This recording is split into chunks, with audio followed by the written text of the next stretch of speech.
নমস্কার, আজকে দেখাবো কৌশিকের শাড়ি। যে শাড়িটা দেখাচ্ছি সেটা একটা পিওর কটন শাড়ি।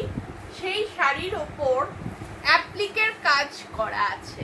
প্রথমে গোটা শাড়িটার কালারটা হচ্ছে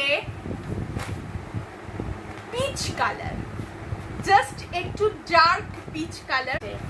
গোটা শাড়িটাতে এরকম সবুজ রঙের হ্যান্ডমেড পাড় বসানো আছে। আর এই যে কলকাগুলো সব অ্যাপ্লিক করে মেশিন স্টিচ করে বসানো রয়েছে।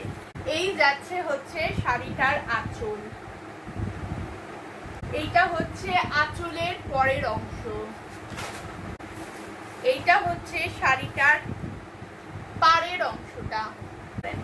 একটা পুরো আলাদা একটা শাড়ি দেখালাম, কৌশিকের অ্যাপ্লিক শাড়ি।